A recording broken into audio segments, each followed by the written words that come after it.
News 7 Tamil தொலைக்காட்சியின் செய்திக்கு அப்பால் நிகழ்ச்சியில் கலந்து கொண்ட திரைப்பட இயக்குநர் கரு பழனியப்பன் கபாலி படத்தை பற்றி ஊடகங்கள் பேசுவதில் அரசியல் இருக்கிறது என்று குற்றம் சாட்டியிருக்கிறார்.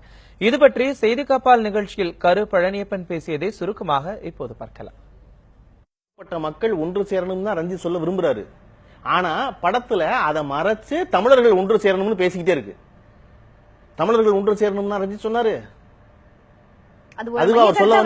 கூட தொடர்ந்து தாழ்த்தப்பட்ட சமூகம் தான் ஒன்று சேரணும். ஆனா அதை சொல்ல முடியல. ஆனா திரையில சொல்ல முடியல. அவர் சொல்ல முடியலனாலும் இல்ல யாருமே சொல்ல முடியல. இல்ல அவர் சொல்ல முடியல. அதான் சொல்றேன். அது சொல்ல முடியல. அதை மறைச்சுதான் சொல்ல. அப்ப கலை என்பது இங்க அரசியல் தான். சரியா? அதை போல நீங்க இதை இவ்வளவு ஆழமாவெல்லாம் எடுத்துக்க வேண்டியது இல்ல. ரொம்ப எளிதா சொல்லிடுறேன். கலை என்பது அரசியல்னு. சொல்லப்பட்ட கபாலிங்கிற படத்துல கை தனியா துண்டா வெட்டி பார்சல்ல வருது. சரியா? 78 பேர் அந்த படத்துல சுட்டு கொல்லப்பட்டிருக்கான். ரத்தமா தெரிச்சிருக்கு தெரிபூரா. ஆனா அந்த படத்துக்கு யூ சர்டிபிகேட் 3 மாசம் முன்னாடி தமிழ்நாட்டில் சங்கிலி பறிப்பை பத்தி படம் எடுத்த மெட்ரோங்கிற படத்துக்கு ஏ சர்டிபிகேட். அவர் ரிவைசிங் கமிட்டிக்கு போய் போராடி ஏ சர்டிபிகேட் வாங்குறாரு அந்த இயக்குனர். இப்ப புரியுதா உங்களுக்கு? கலை என்பதே அரசியல் தான். ஓகே, இது ஒரு பக்கம் இருக்க. இப்ப தேவர் மகன், சின்ன கவுண்டர் போன்ற படங்கள் வரும்போது இது ஒரு தேவர் படம், இது ஒரு கவுண்டர் படம் அப்படின்னு நம்ம சொல்றது கிடையாது. ஆனா ஒரு தாழ்த்தப்பட்ட சமூகத்திற்காக ஒருத்தர் ஒரு படம் எடுக்கிறார் அப்படின்னா நம்ம மக்கள் நீங்க கேள்விப்பட வச்சுக்கிட்டு சொல்றீங்க. அதை விட்டுருவோம். அதை பத்தி விவாதிக்கிறதுக்கு பெரிய மேடை வேணும். அது வேற ஒரு ஆட்களோட விவாதிக்கணும். அது உங்களுக்கு புரியவும் புரியாது. சரியா? நான் சொல்வது ரொம்ப சுலபமா சாதாரணமா ஒரு வியாபாரம். இதுக்கு யூ சர்டிபிகேட். இதுக்கு எப்படி யூ சர்டிபிகேட்? ஆனா ரொம்ப பிரமாதமா அந்த மெட்ரோங்கிற படத்தினுடைய இயக்குனர் சொன்னாரு, ஆனந்துங்கிற பையன், பரவாயில்ல நாங்க ரொம்ப சின்ன படம், நாங்க வரி கட்டி சமாளிச்சுக்குவோம் அப்படின்னு. இந்த நாட்டுல ஒரு கேள்வியை தள்ளி வச்சுட்டு இப்ப நம்ம யூ சர்டிபிகேட் சென்சார் உங்களுக்கே புரியாது. நான் சொல்றேங்க, நீங்க என்னங்க திருப்பி ரஜினிகாந்த் நடிக்கலன்னா மொத்த ஊடகமும் கபாலியை கைவிட்டு இருப்பீங்க.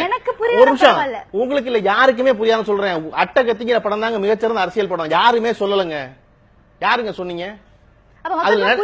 மக்களுக்கு புரியும். இல்ல மக்கள் தெளிவா இருப்பான். ஊடகம் எதை முன்னிறுத்துகிறீர்கள் நான் கேக்குறேன். அப்படி கிடையாது. ஊடகம் மக்களுக்கான ஒரு பிரச்சனை. இப்ப என்ன பொறுத்த வரைக்கும் கபாலி அப்படிங்கிற ஒரு திரைப்படத்தை ரஜினியுடைய படம் அப்படின்னு சொல்லிட்டு போற்றக்கூடிய ஒரு சிலர் இருந்தாலும் இன்னொரு பக்கம் இது ஒரு தலித்துகளுக்கான ஒரு படம். இதை எப்படி அவங்க ரஜினியை வச்சு எடுக்கலாம்னு மக்கள் கேக்குறாங்க.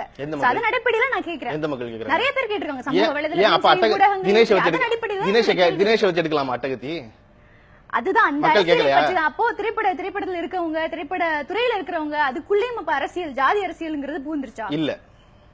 எப்படி மறுப்பீர்கள்?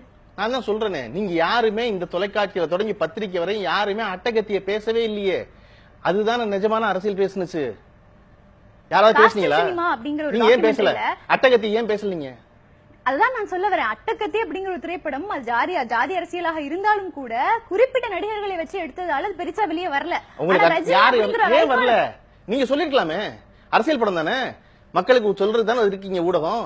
சொல்லிருக்கலாமே, ஆகா இப்படி ஒரு காவிய படம் வந்திருக்கியா, இப்படி ஒரு பிரச்சனையை பேசியிருக்கான் ஒருத்தன், இதுவரையும் பேச தவறிடுச்சியா தமிழ் சினிமா அப்படின்னு நீங்க அடிக்கோடிட்டு இருக்கலாமே. ஏன் அடிக்கோடிடல?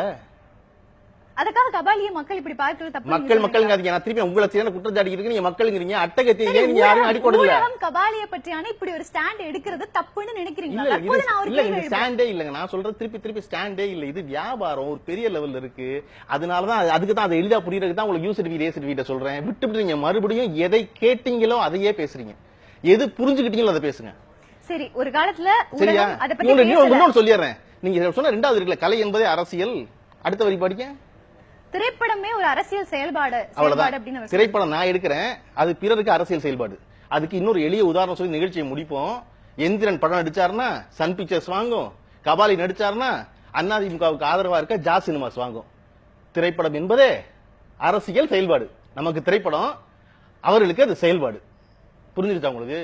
ரொம்ப போட்டு தேவையில்லாத தீவிரங்களை பேசி அதுக்கு வேற ஒரு முகம் கொடுக்காதீங்க.